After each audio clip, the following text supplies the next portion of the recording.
Sawala ng ating CCN, FBI, Central Communication Network Incorporated.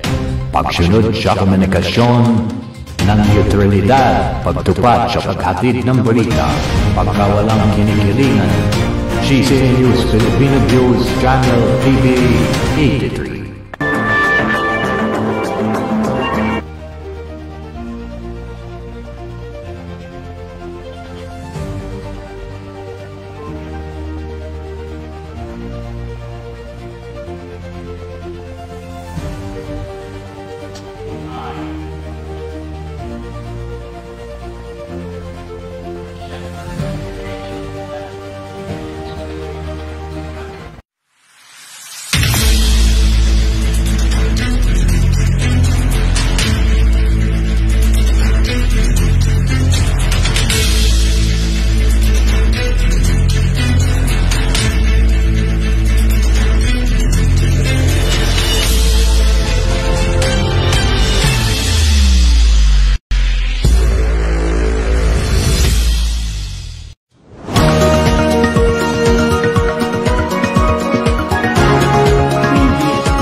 Pakinggan, subaybayan, panoorin ang programang Balitang Reporters Action Ngayon.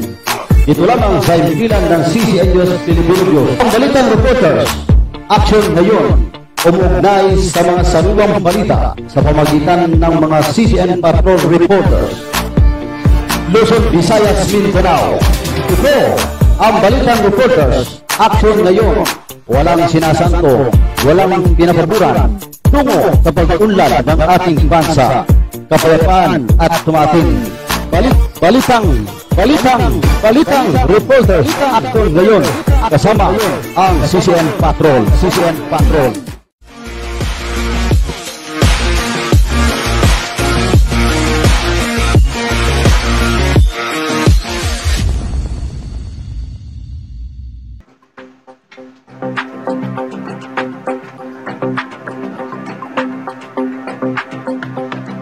Okay, isang magandang hapon, Luzon, Visayas, Mindanao. At narito naman pong ating programang Balitang Reporters Action Ngayon. Dito lamang sa impilan ng CCN News Filipino News Channel TV. Ngayon ho ay araw ng Miyerkules, August 27, 2025. At siyempre ho, yung ating mga kapatid ho na mga baan sa Moro at buong mundo. At tayo po ay mag-iwan sa inyo ng pagbati. Assalamualaikum warahmatullahi ta'ala wabarakatuh. Suwatin nawa ang kapayapaan at pagpapala habag ng ating dakilang tagapaglikha. Okay mga kaibigan, unang bungad, unang paksa, tayo po ay magtatalakay sa mga napapanong isyo. At siyempre yung ating mga CCN Patrol, talaga ho namang kanina pa sila ha. Gusto nilang magrangkada na. Sabi ko po sa kanila, ay hindi pa yung natapos yung ating yung pagbabalik tanaw ng ating salinlahe, hosted by Arman Arcillas.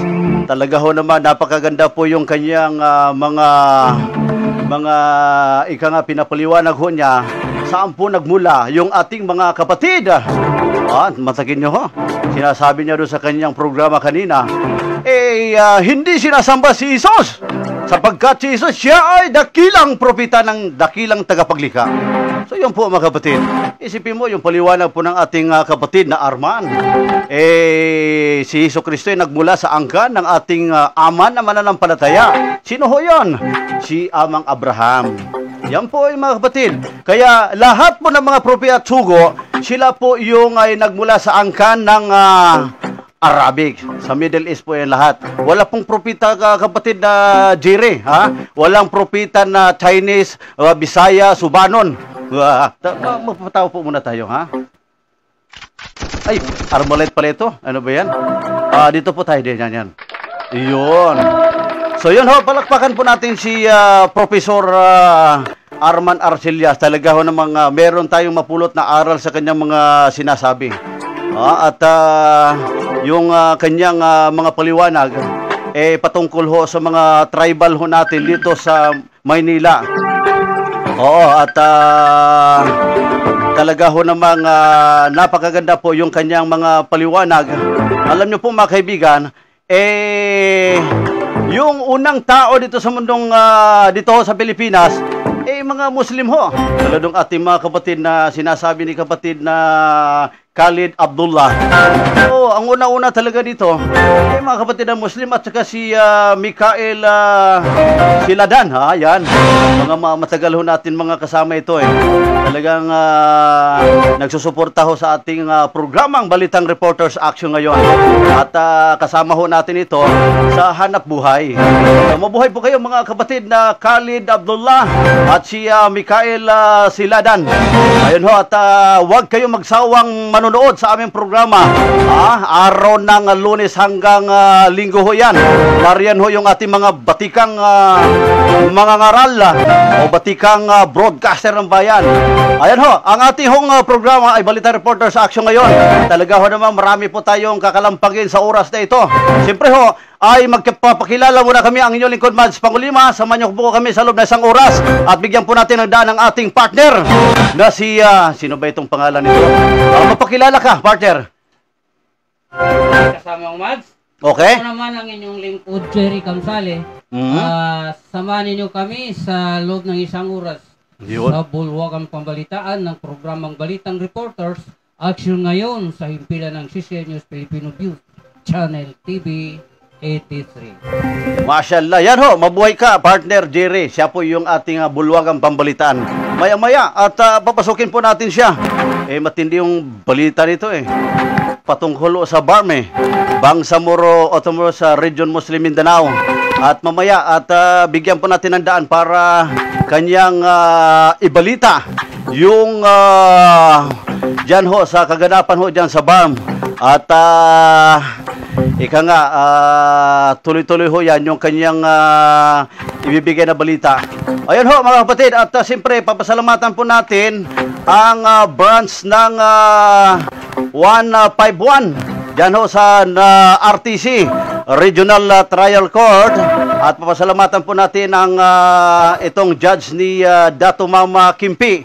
At siyempre ho yung kanyang legal counsel, si Attorney Bonifacio Aranques. Attorney, mabuhay ka. At bilib ako sa iyo. 2 kaso na ang inyong hinawakan at mabilis ang inyong proseso. Yan ang tunay na attorney, legal counsel. Hindi nagsayang yung ating mga kliyente. At dahil sa kung ano po yung mga dapat i-annexes, yung ika-counter sa mga yung nagkakaso. Ito, alam mo kapatid, partner Jerry, kinasuhan ito si Kimpi. Ang nangyari yan, doon lang sila sa boarding house. Ang problema, yung babae na iwan doon sa kwarto. Siyempre, yung boarding house na yan, magkatabi-tabi yan. Ngayon, meron doon na isang lalaki na hindi ko alam, di umano, kamag-anak ba yon? Tinuruan yung babae na gagawa tayo ng senaryo para magkapirahan natin. Oo, at dinamanda at gumawa sila ng senaryo. Yun, hindi alam ni kapatid na Dato Mama Kimpi. Nung siya kumuha ng NBI, naka-alarma siya. Meron siyang kaso. So yun, nahuli siya. So yun po nangyari. So alhamdulillah mga kapatid, tinulungan po natin ito si Kimpi. At maya-maya po mga kaibigan ay tatanggap po tayo ng mga report sa ating mga CCN Patrol. At ngayon ho ay bibigyan po natin ng daan ang ating bulwagang pambalitaan dito sa ating himpilan. Kundi si Jerry Kamsali, papasukin po natin. Partner Jerry, basahin mo na ang iyong report. Pasok! Ang panukalang batas na naglilipat sa mga butuhan ng BARM. Ang panukalang batas naglilipat sa mga butuhan ng BARM sa August 2025 ngayon ay nasa plenaryo na ng Senado. Panukalang batas na naglalayong i-reschedule ang kauna-unahang Bangsamoro Autonomous Region and Muslim Mindanao Barm election sa August 11, 2025. Ito ay matapos na iulat ni Senator J.B. Ejercito sa Wednesday Committee Report 466 na naglalaman ng Senate Bill 2942 o ang panukalang batas na nagre-reset sa barn pools sa pamamagitan ng pag-amenda sa Article 16, Section 13 ng Republic Act 11054 o ang Bangsamoro Organic Law. Pagkatapos ng masusing pag-uusap, Jerry? Nawala sa linya si Jerry. Pagkatapos ng masusing pag-uusap at konsultasyon sa lahat ng stakeholder, dumating na may committee report na sa tingin namin ay talagang katanggap-tanggap at inclusive. Ayon kay Ejercito, ang 3 buwang pagpapaliban ng nagbibigay ng malaking panahon sa Commission on Election para maghanda para sa halalan at ang kasalukuyang Bangsamoro Transition Authority, BTA, upang tapusin ang kanilang mga transaksyon. Sa ilalim ng panukala, ang mga membro ng BTA ay naglilingkod hanggang sa ang kanilang mga kahalili ay mahalal at manumpa sa panunungkulan. Ito ni Ejercito ang magbibigay daan sa mga membro ng BTA na magampanan ang kanilang mga tungkulin at matiyak ang maayos na paglilipat ng kapangyarihan pagkatapos ng halalan. Ang pagpayag nito ay mapigilan din ang hindi sinasadyang mga kahinatnan ng pagpaparalisa sa pag-aatid ng mga pampublikong serbisyo sa rehiyon kabilang ang kawalan ng katiyakan sa katayuan at sweldo ng mga kasalukuyang empleyado ng BTA, idinagdag niya. Ayan na. Oo. Sakaling may batas, ang panukalang batas na ito, sinabi ni Ejercito na ang mga nag-high ng Certificate of Candidacy ay automatikong may tuturing ng mga kandidato o nominado na iboboto. Ang pagpalipat ng mga kandidato at nominado para sa botohan ng BARM ay hindi papayagan maliban sa mga kaso ng kamatayan, diskwalifikasyon o kawalan ng kakayahan. Noong nakaraang Disyembre, inaaproba ng House of Representatives ang panukalang batas na nag-reschedule ng barn pools mula Mayo 2025 hanggang Mayo 2026. Okay. At marami sa iyong balita nga kasamang Jerry Kamsali. Mukhang inahabol yata si Jerry ng Leon eh. Hindi ko alam bakit nawawala eh. So yan po yung ating bulwagang pambalitaan. Ang kanyang balita may kaugnayan sa BARM. At inshallah kung matuloy yung butuhan dyan ho sa Mindanao. At hilingin natin sa ating dakilang tagapaglika ay tuloy-tuloy yan. At suportahan natin ang ating pamalaan kaugnay sa kapayapaan. So yan ho mga kapatid, mga kaibigan, ay yung ating mga CCN Patrol, si Paring Edmond. At pwede kayo tumawag sa aking messenger dahil naghang po yung ating isang cellphone. So tumawag po kayo. Ayan ho, at tuloy-tuloy po tayo sa ating programa. May kaugnayan din ho sa samantala itong kay Ruben Padilla. Alam mo, partner Jerry. At marami nagsasabi sa mga social media na ika nga yung ating kapatid na si Haji Ruben Padilla, yung ating senador, sabi nila ay mga hakaka kuro-kuro wala daw nagawang batas sa ating pamalaan. Puro papugi, ano daw, yung parang ginagamit sa aktor yung kanyang acting. Aba, mali po yung mga kapatid. Alam nyo po, ay hindi pa naging senador ang ating mahal na Robin Padilla, ay marami na po siyang nagawa sa ating mga kapatid, Muslim o Christian man. Oo, ano po bang nagawa niya? Tulad do sa mga ipinasa niyang batas sa ating mga kapatid. Oo, yung Republic Act 12018. Itong karagdagan sa Sharia Court. Yan, di ba? Yan ang una. At ang pangalawa naman yung kanyang nagawa para sa ating mga kapatid na Muslim sa buong mundo. Republic Act 12160. Philippine Islamic Burial Act. Sa ating nakalap dyan sa Philippine Islamic Burial Act, ay kapag namatay ang ating kapatid, ay hindi pwede abutan yan ng isa't kalating araw. Kailangan ang kapatid natin na namayapa o namatay ay automatic yan na 24 hours sa ililibing yan. Kasi yan po ay inutos ng ating dakilang tagapaglikha na ililibing kaagad yan. Hindi abutan ng ibabalsa mo. Bawal ho yan sa pananampalatayang Islam. So, alhamdulillah, kapatid na Haji Abdulaziz Padilla, Senador Robin Padilla, sa inyong ginagawang batas ay sumainawa ang kapayapaan. At pangatlong, yung batas na ipinasaho ng ating senador, yung Republic Act 12224, yung National Day of Hijab Awareness. Nakita mo kapatid Jerry, kapag dumating na yung National Day of Hijab, ay binigyan ng galang ng ating pamalaan. At marami na po tayo nakikita na wala na pong discrimination yung mga yung anti-Muslim, sapagkat dahil naisa batas na po yan, kapag kanilang sinita yung kapatid natin o sister natin na nag-hijab, ay magkaroon sila ng kaukulang kaso dyan sa batas na yan. Yung pang-apat na ipinasa ng ating mahal na senador, yung Republic Act 12228, yung Sheikh Karim Ol Maktoum Day.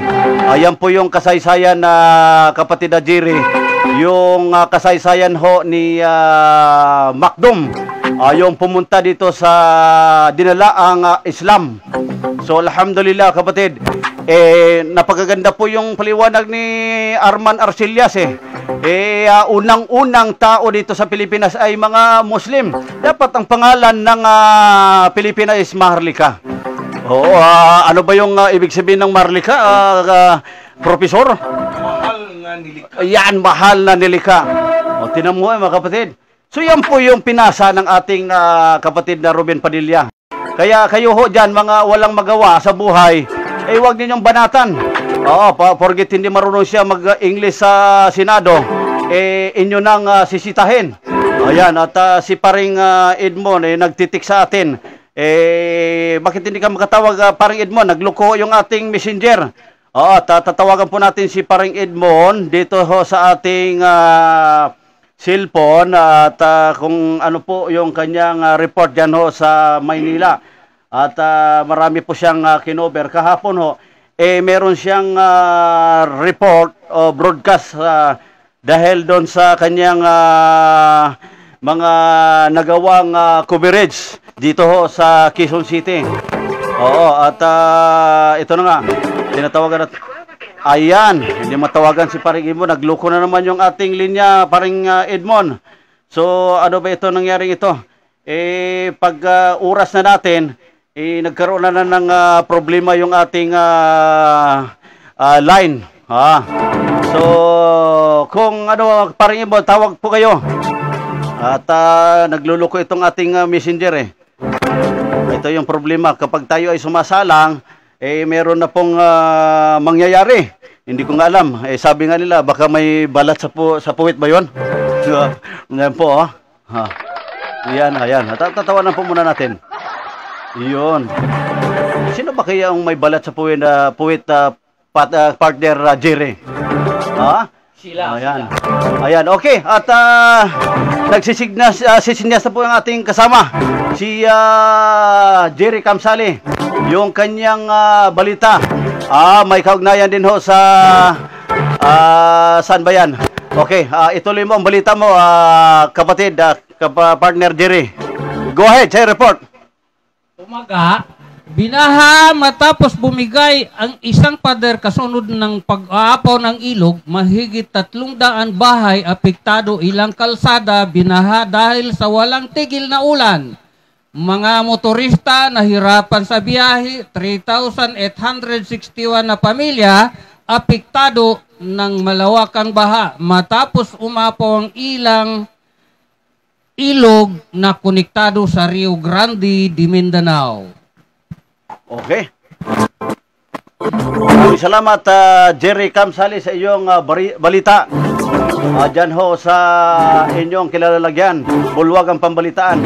Okay, at ngayon ho mga kapatid, ay meron po tayong karagdagan na balita. May kaugnayan ho sa ating Chief PNP, si Nicolas Turi, sinibak bilang PNP Chief. At ito po yung detalye ng ating balita, kapatid, mga kaibigan. Tinanggal sa pisto si Philippine National Police, PNP Chief Police General Nicolas Torre III. Ito'y batay sa isang sulat mula sa Office of the President na permado na Executive Secretary Lucas Bersamin na may pitsa August 25, 2025 at nakasaad sa naturang dokumento na tinanggal na nga bilang hipi ng pambansang pulisya si Turi. Ngunit walang nabanggit na dahilan na pagsibak niya sa serbisyo. At habang isinulat ang balitang ito, ay wala pang inilabas na official statement si Turi. At ang pamunuan ng PNP hingil sa naging desisyon ng Malacanang, walang pa ring announcement ang palasyo kung sino ang ipapalit na kay Turi bilang hepe ng PNP. Nangyari ang sibakan sa gitna ng kontrobersya at kaugnay sa personal na reshuffling na ipinag-utos ni Turi na kinontra ng National Police Commission NAPOLCOM sa pamagitan ng Resolution 2005-0531 noong August 14. At inutos ng NAPOLCOM ang pagbawi ng isang bagong appointment na ginawa ni Turi bilang ang paglipat kay Lieutenant General Jose Melencio Nartatis Jr. bilang Area Police Commander sa Western Mindanao at kay Lieutenant General Bernard Banak bilang Deputy Chief of Administration. Sa opisyal na pahayag ng NAPOLCOM, ang isinagawang appointment ay hindi dumaan sa en-banc approval ng komisyon na may kapangyarihan administratibo sa ilalim ng Republic Act 6975 o DLG Act.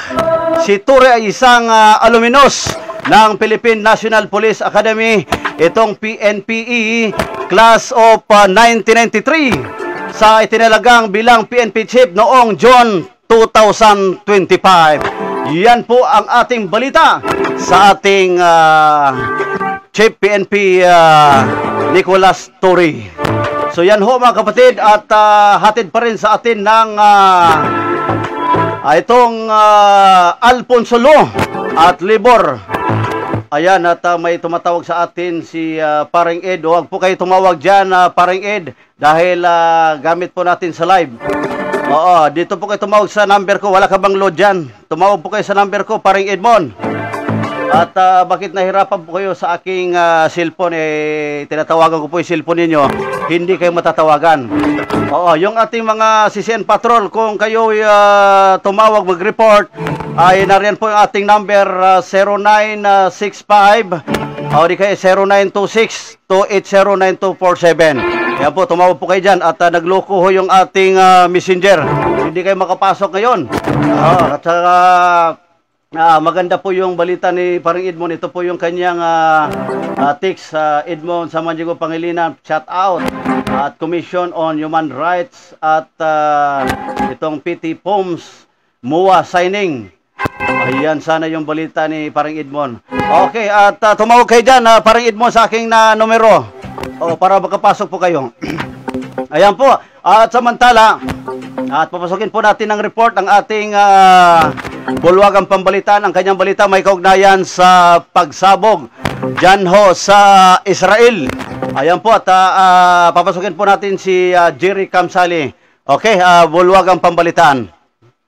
Samantala, hindi bababa sa 15 katao, kabilang ang 4 na mamamahayag ang nasawi sa pag-atake ng Israel sa Nasser Hospital sa Gaza.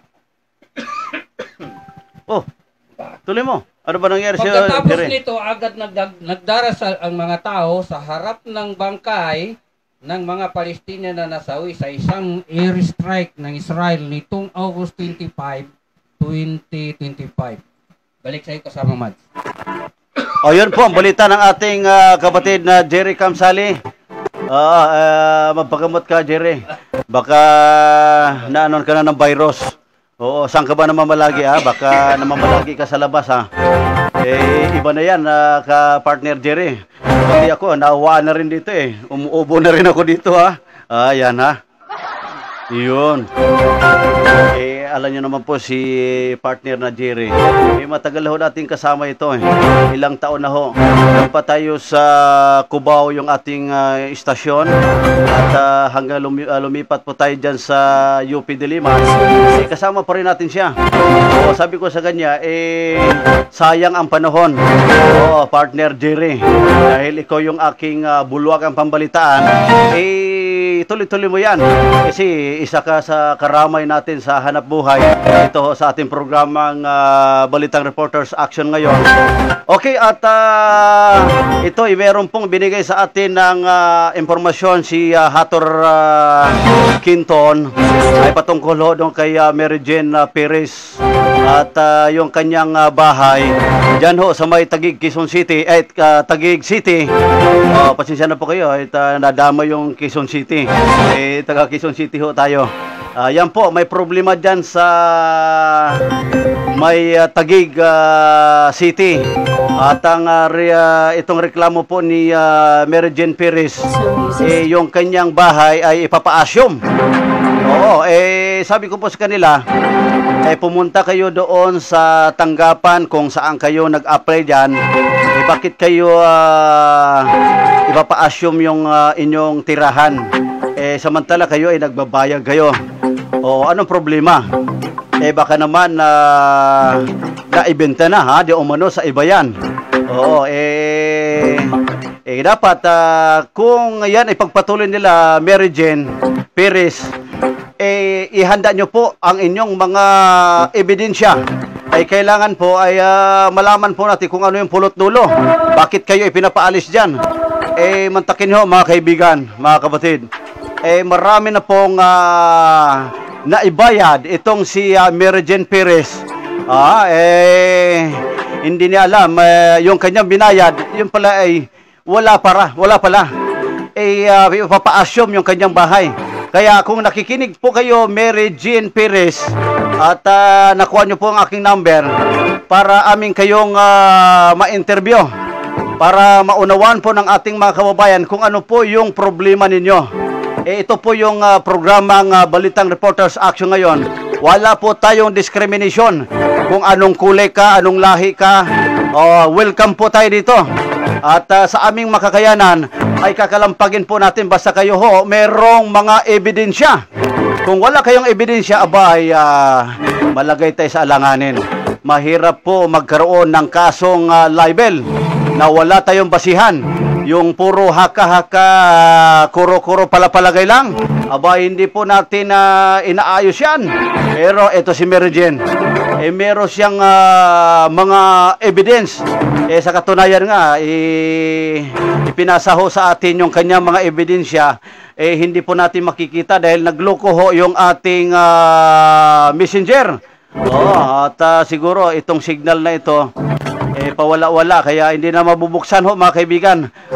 At yung mga CCN patrol natin gusto nilang pumasok. Hindi sila makapasok dahil wala po tayong messenger. Yan, hindi po kung gusto nyo, dyan po kayo tumawag kay Jerry Kamsali. Ibigay mo partner yung messenger niyo. Ano bang pangalan yan? Sailila Kamsali? Baka naman uubuhin na naman yung messenger mo. Ayan. Ayan po mga kapatid, mga kaibigan. Okay, yan, Mary Jane. Huwag na po kayo tumawag sa aking messenger na nagloko ho. Diyan po kayo tumawag sa aking numero, yung 0926-2809247. Ayan, at para ho namang marinig po natin ang inyong opinion kung ano po yung reklamo dito ho sa inyong tirahan. Ayan, at siyempre, yung ating mga sultan, si Sultan Silidasan, si Datunot. Kasama po natin kanina yan doon sa branch 151 dahil doon sa kanyang kamag-anak masaya sila dahil kung hindi po natin tinulungan sila mga kaibigan kawawa po, hindi nila alam kung ano pong dapat nilang gawin. Yung nakulong ho yung kanilang pamangkin matakin nyo ho, hindi nila kung saan at anong kaso. So sabi ko po sa kanila, saan po ba dinala? Sabi nila sa police station ng Pasig. At ang inyong lingkod naman ay nagtawag po tayo doon at binerify natin. Yun, at pinakita po sa atin kung saan nakaditin yung kanilang kamag-anak. Alhamdulillah ay binigyan po natin sila ng legal counsel. Si Attorney Bonifacio talagang naagapan ho yung kaso na yan. Kasi yung kasong rape ho, talagang mahirap po yan. Mabuti, yung babae pala ay nagsumbong sa legal counsel natin na hindi totoo, gawa-gawa lang. Di umano, ginawang kapirahan itong pamilya ni Dato Mama Kimpi. Bakit kaya? Yan ay dito lang yan sa mundo. Pero kapag ikaw ay ginawa ninyo yan na hindi tama, labag sa batas ng pananampalatayang Islam, ay ang hatol sa inyo yan. Doon sa kabilang buhay, matindi. Dito pa lang sa mundo, matindi ang parusa sa inyo. Pag kayo ay gumawa ng senaryo na hindi naman totoo, malilintikan kayo. Yan ho mga kapatid. Okay, at tayo po muna ay magpapakilala sa ating himpilan dito ho sa CCN News Filipino Voice. Ito po ang inyong programang Balitang Reporters Action ngayon.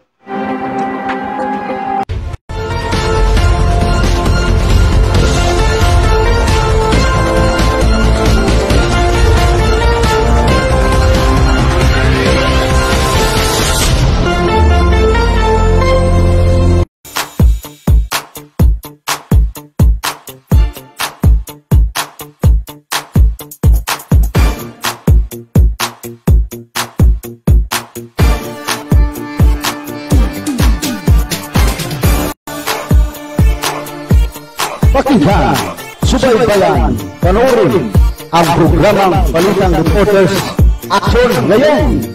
Ito lamang sa himpilan ng CCN News Filipino. Ang Balitang Reporters Action ngayon, umuugnay sa mga sariwang balita sa pamagitan ng mga CCN Patrol Reporters. Luzon, Visayas, Mindanao. Ito ang Balitang Reporters Action ngayon. Walang sinasanto, walang pinapaboran tungo sa pag-unlad ng ating bansa, kapayapaan at tumating. Balitang Reporters Action ngayon kasama ang CCN Patrol.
Okay, at tuloy-tuloy po tayo sa ating programang Balitang Reporters Action ngayon.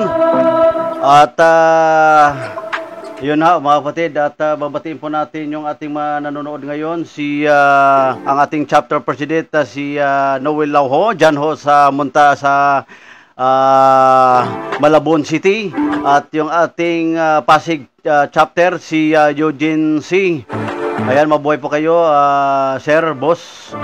At si Randy C. dyan ho sa Marikina City. At dyan naman sa San Mateo, si Ayan Go.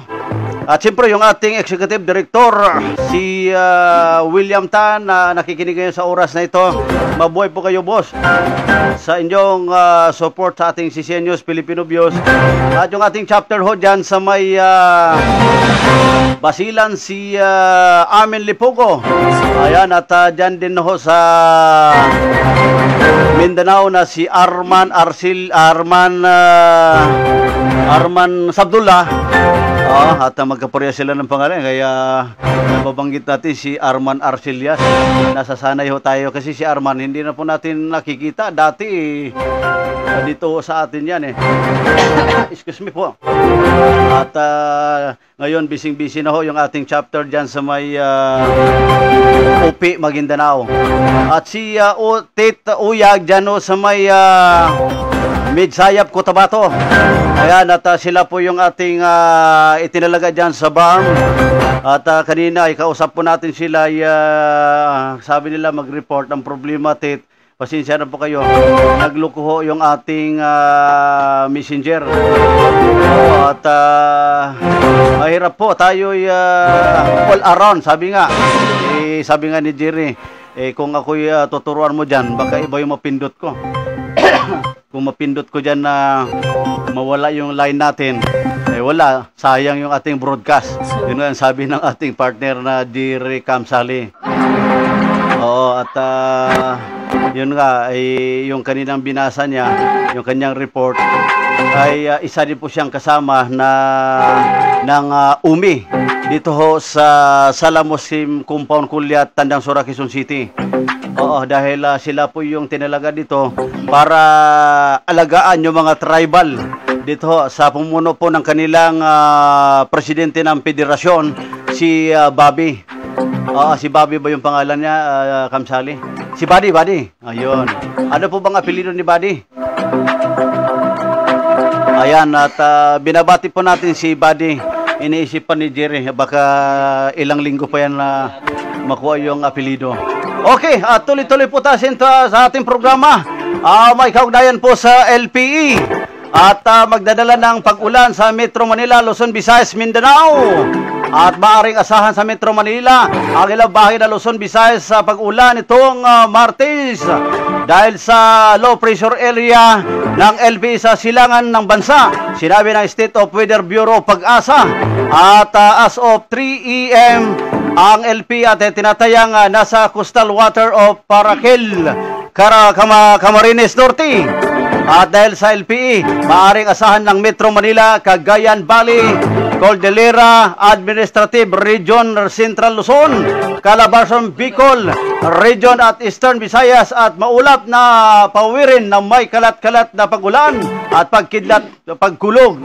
At binala ng State of Weather Bureau ang mga residente ng lugar. Ito'y posible baha at pagguho ng lupa dahil sa katamtaman at malakas na ulan.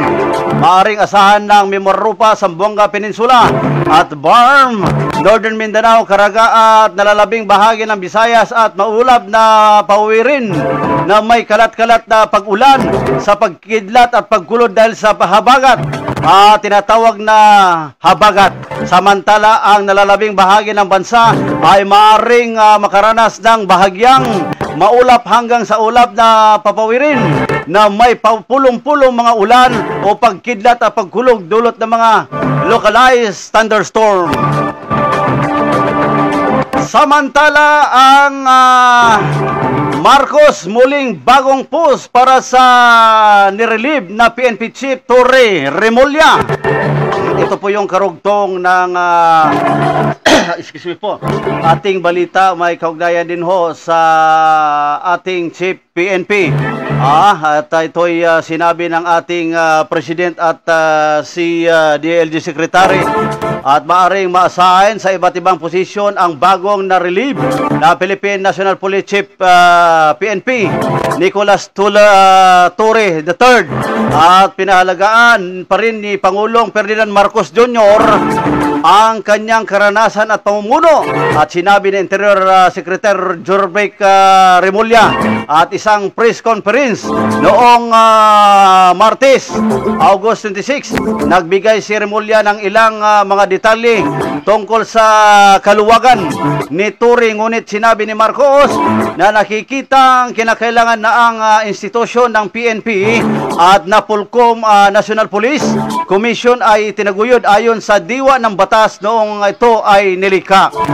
At iniisip ng Pangulo na mag-alok ng posisyon sa dating PNP chief, at sabi ni Remulla, siya ay sinaalang-alang para sa isang pang posisyon dahil ang Pangulo ay naniniwala pa rin sa kanyang kapasidad, sa kanyang lakas na organisasyon, sa kanyang malawak na karanasan sa serbisyo.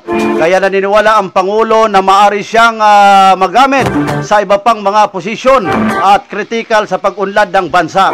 Walang binanggit na paglabag at binigyan diin ni Remulla na ang inalis si Torre para sa anumang legal na administrative instruction, at wala siyang nilabag sa batas, wala siyang nilabag at hindi siya sinampahan ng anumang kasong administratibo. Hindi siya sinampahan ng anumang kaso kriminal aniya. Ngunit siya ay presidential appointee na naglilingkod sa kasiyahan ng Pangulo, at ang Pangulo ay nagpasya na pumunta sa ibang direksyon. Tinawag ni Remulla ang relief na mahirap, ngunit kailangan idinagdag ni Marcos ay mahilig pa rin kay Torre. At sa kanyang maikling panunungkulan bilang PNP chief at bago pa man iyon ay bilang CIDG, ang Pangulo at General Torre ay nagkaroon ng magandang produktibong relasyon aniya. At gayon pa man, meron isang sangdaan sa paggawa ng desisyon ng isang Pangulo na kailangan niyang gawin ang matigas, ngunit kinakailangan ang mga desisyon upang maisulong ang kanyang agenda, dagdag ni Remulla. At si Nartatis na pinangalan ng OIC, natapos ang 3 buwan panungkulan ni Torre, ang maglabas si Marcos ng kautusan na may pitsang August 25 na napaalis sa kanya sa tungkulin. Itinanghal ang opiser na charge na si Lieutenant General Jose Nartatis Jr., ang dating Sikan Command PNP. Ang kautusan ay sinusunod ng pagbaliktad ng National Police Commission sa ilang mga tauhan na ginawa ni Torre, kabilang ang mga post na Nartatis at iba pang mga mataas na opisyal ayon sa Napolcom order. At among another things, and bahagi ng konsiderasyon ng Pangulo, sinabi ni Remulla. Po ang ating mga balita, mga kapatid, mga kaibigan, sa oras na ito. Ayan, at tayo po muna ay magbati ho sa ating mga nanonood. Ayan, at binabati po natin si Bullet Quezon, watching. Itong si Bullet Quezon, siya po yung chapter natin sa Tandang Sura, si Tong Kusen ito. Oo, Tong, mabuhay po kayo. At si Datu Watating, ayan ba? Si Assalamualaikum warahmatullahi ta'ala wabarakatuh, mabuhay tayo lahat. Oo, mabuhay po kayo, Sultan Ting Baliwan. Diyan po yan sa Taguig City. Oo, si Ting Baliwan, isa din po yan presidente ng nagbuklod, nagkakaisang Muslim Christian Incorporated. Diyan po sa may sitio Siwang Barangay San Juan, Taytay Rizal. At meron po siyang mga tauhan ho dyan sa may Taytay, pero yung kanyang opisina dyan ho sa may Napindan, Taguig City. Kumusta na po dyan, Presting Datu Watating? At ano po bang sitwasyon natin dyan? Kumusta na po yung mga tropa natin dyan? matagal na ho tayo na hindi nagkikita at pakisalam na lang sa kanila at naway at kanilang pakinggan, subaybayan ang ating programa tuwing araw ng Merkulis sa ganap ng alas 2 hanggang alas 3 ng hapon dito sa himpilan ng CCN News Filipino News Channel TV at ang programang Balitang Reporters Action ngayon. At sa lahat po ng ating mga OFW dyan ho sa ibang bansa, ay alam po natin nakikinig sila ngayon, nanonood sila. At lalo na po sa ating mga kababayan kung meron po kayong mga reklamo sumbong at lalo na po yung mga hindi sinahuran, inaapi ng kanilang mga employer at niluluko ng mga kanilang agency. At ito po ang sumbungan ng bayan, itong Balitang Reporters Action ngayon. Maaari po kayo lumapit sa amin at sa aming makakaya at uma-action kami. On the spot action agad itong programang Balitang Reporters Action ngayon. So yan po mga kapatid, mga kaibigan. At noong August 20 ay nagkaroon po ng coverage at nagkaroon po ng meeting yung ating mga Muslim community dyan po sa may chaplain service. At ito po yung kanilang mga meeting at mapapakinggan po natin sa bidyong ito. At nagsalita din ho yung director ng chaplain service. At pakinggan po natin mga kaibigan ang ito'y coverage ng ating mandirigma si Kahar Salik. Ayan, nawala na po. Ayan. Ayan, ito, tuloy-tuloy po natin mga kaibigan. Nawala po yung report ni Kahar Salik. Yun po yung ginanap nila dyan noong August 20. Hindi po nakapasok yung coverage ni Kahar Salik. At ang kanilang director dyan sa chaplain service, si Lieutenant General, si Arinyas. So yan, kung hindi tayo nagkakamali, yan po yung director ng chaplain service. Siyempre ho, at binabati po natin at ating pagbati ng salam sa ating Paul Pledge Colonel Zainal Abidin Ismail. Sir, at Assalamualaikum. At siya po yung Vice President ng Imam Council of Philippines na umaagapay sa ating mga Muslim leader dyan sa may chaplain service. At alam nyo po, yung Imam Council of Philippines ay matagal na ho yan na kilala dyan sa Krami na panahon pa ng presidenteng ito na si President Ibra Moksir Al-Hajj. Siya po yung dating chaplain service dyan ho sa may Krami. Oo, at ngayon ay nakapalit po sa kanya si Paul Pledge Colonel Zainal Abidin. Sir, mabuhay po kayo at tuloy-tuloy po yung ang inyong pagserbisyo sa ating mga kapatid, lalo na po yung mga kasapi ho sa Imam Council of the Philippines. At binabati ko rin ho yung kanilang direktor ng pelikula, si Director Abdul Malik Carpio, si Angelo Carpio. Siya po yung direktor ng aming ginawang pelikula dyan ho sa may Barangay Mascap, Rodriguez, Montalban, Rizal. Diyan po namin ginanap yung aming pelikula. Inshallah, God's will, kung ipagkalob ng ating dakilang tagapaglika, ay mapapanood nyo yan.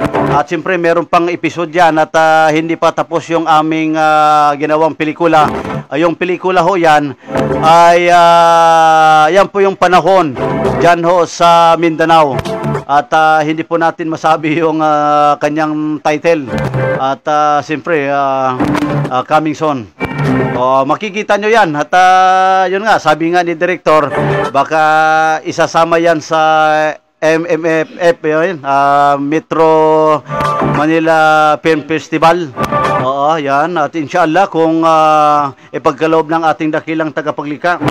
At isa din pong sumusuporta dyan, yung ating mga leader, ha? Yung leader ho natin sa pumuno po ng ating President ng Imam Council na si Imam Ibra Moksir Al-Haj. At siyempre, yung ating kernel din ho, si General Abidin. Inshallah, ipagpatuloy nyo ang inyong mga layunin sa ating mga kapatid para ho naman na maramdaman ng ating mga kapatid at saka mga kababayan po natin kung ano po yung story ng ating salit-salin lahi. At alam nyo po, napaloob din ho yan doon sa paliwanag ng ating prop na si Arman Arcelias doon sa kanyang programang pagbabalik tanaw ng salin lahi. Okay, at meron po tayong natanggap na text. May kaugnayan din ho doon sa company ni itong si kapatid na Saldi Lorenzo. Oo, at kanyang reklamo ho, may kaugnayan din ho sa kanyang mga SSS niya doon sa kanyang company. Sabi ko po sa kanya, kung may oras kayo, ay maaari po kayo pumunta sa ating tanggapan para kayo ay aming makapanayam kung ano po yung problema. At di umano yung kanyang company na hindi nilagyan yung kanyang SSS at yung kanyang mga insurance. Samantala ay bago siya pumasok dyan, meron po silang pinirmahan na mga agreement tungkol doon sa kanyang trabaho. Ano po bang trabaho nyo, Saldi M. Lorenzo? Bakit hindi nyo natanggap ang inyong loan o di kaya yung mga benefits nyo sa inyong company? At pakibigay na lang yung number ng inyong company para matawagan po natin. Ano po bang problema dyan? Baka napaloob kayo dyan sa mga scammer, ha? Delikado yan. Mintakin nyo, trabaho kayo pero wala naman. Tulad nung aking pinsan, sabi niya mag-recruit daw siya ng mga maraming magtatrabaho. Nung siya ay nagtrabaho, pagdating ng singilan o sa pagdating ng swelduhan, wala na. O kaya kapatid, kung meron pong mga problema dyan na mga hindi naswelduhan na maayos, at nandito po yung ating Alfonso Law Office, Labor Consultation. Nandyan si Jerry Tiwong. Isa siyang attorney impact, magtutulong, tutulong sa inyong mga problema, sa inyong mga trabaho. Yan po, at maaari po kayo tumawag sa aming mga numero dyan ho sa aming channel. Tumawag po kayo kung meron kayong mga reklamo sumbong. At ito po yung ating numero, 0955-204-3921. Yan, ulitin po natin, 0955-204-3921. Yan po yung ating numero. Maaari po kayo lumapit sa ating tanggapan, yung mga nagtatrabaho na hindi sinahuran ng maayos. At lumapit kayo sa aming tanggapan para ating makalampag yung mga inyong company na hindi kayo sinahuran ng maayos. Bawal ho yan. Bantakin nyo, noong panahon pa ng ating Pangulong Rodrigo Roa Duterte, inaprubahan niya yung batas na yan na madagdagan yung mga sweldo. At yung mga beneficiary, yung mga benefits ninyo ay kailangan ilalagay yan. At wag labagin ng mga company na yan. Kaya mga kapatid, mga kaibigan, ay kung sakali meron kayong mga problema, ay ito po yung Alfonso Law Office, makakatulong sa inyo. At wala kayong babayaran dyan. At handa po sila tumulong sa mga taong mga inapi, katulad ng mga maralita na yan, mga kawawang, mga pobre, na pinapasok sila dyan sa mga malalaking company. Kala mo minimum. Pagdating sa sahuran, hindi na. Kaya kayo po mga nagtatrabaho, bago kayo magtatrabaho dyan, hanapin niyo yung kanilang mga requirements, yung mga kanilang mga batas, yung mga memorandum na yan, kailangan na makuha ninyo yan. Kapag makuha ninyo yan, may kalalagyan sila. Kaya karamihan po ng mga company na sila ay tumatanggap ng mga trabahante pero wala silang agreement na ibinibigay sa ating mga kapatid. Oo, marami yan na nagsumbong sa atin, lalo na mga construction worker. Oo, yan po, nilapit sa atin. Oo, at kinalampag natin yung kanilang mga, ano ba yan, yung kanilang company. Kapag hindi ninyo aksyonan yan, hindi na maibigay yung kanilang mga pinaguran. Matakin nyo, yung construction na yan, mabibigat yan. Paano, pag malaglag yung mga tao na nagtatrabaho dyan, kailangan meron yung mga insurance yan. May matatanggap sila. Paano, pagdating doon sa oras sa trabaho, may mangyari sa inyo, mamatay, Hindi lang natin na iniling sa Panginoong Allah. Yung kamatayan na yan, bigla lang yan. Pag mamatay, walang insurance, kawawa sila. Di ho ba mga kapatid? Ayan po, at tayo po ay malapit na po ang ating oras. At paunahin po natin sa ating partner, si Jerry Kamsali, para mananawagan at magbati sa kanyang mga kamag-anak. Okay, partner, magbati po kayo sa inyong kunin mo yung microphone. Huwag mong kalimutan. Ay, pambira ka. Iko po. Sige. Ang aking mga kapatid dyan sa Pimbalayan, sa Tangkudarat, hindi ko na isa-isa ng mga pangalan ninyo dahil matagal na kung hindi nakauwi dyan at di ko na maalala. Parang nakalimutan ko na kayo Pasensya na. Okay. Ayan. Nauna na si Jerry sa kanyang pagbati. Ewan ko lang, yung kanyang asawa, nakalimutan niya. Pahabol pa? Ipahabol mo, okay lang. Wala problema. Mahina to. Pagalitan mo, Pagalitan mo, pala, yung misis ko dyan sa Qatar. Pasensya na. Okay. Pakiano na lang pakinggan mo itong mga, namin,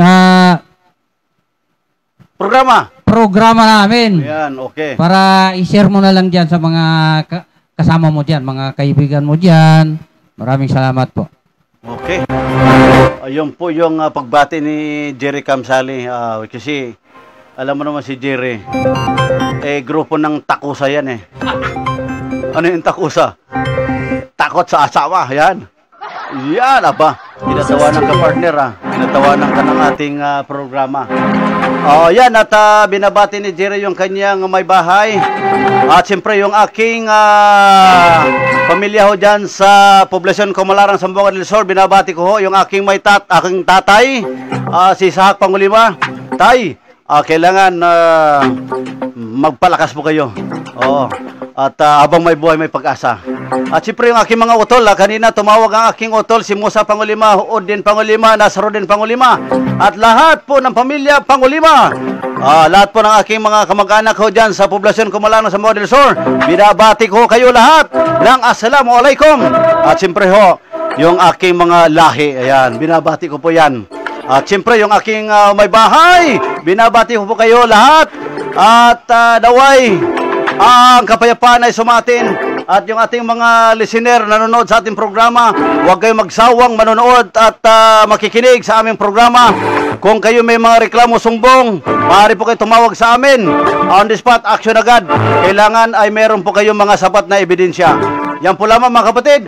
Ako po ay mag-iwan sa inyo ng pagbati sa lahat ng mga kapatiran at sa lahat. Assalamualaikum warahmatullahi ta'ala wabarakatuh. Sumatin nawa ang kapayapaan at pagpapala habag ng ating dakilang tagapaglikha, ang inyong lingkod, Mads Pangulima. Mabuhay po ang sambayanang Pilipinas.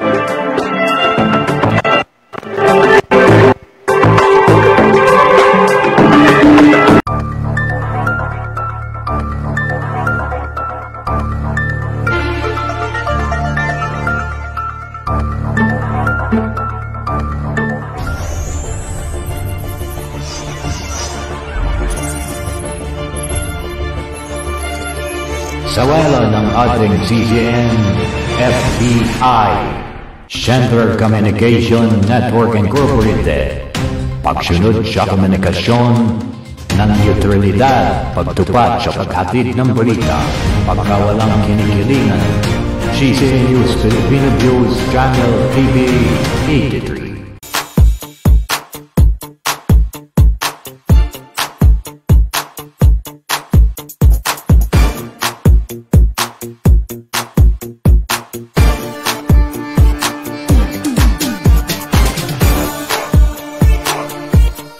Minsan, subaybayan, panoorin ang programang Balitang Reporters Action Ngayon.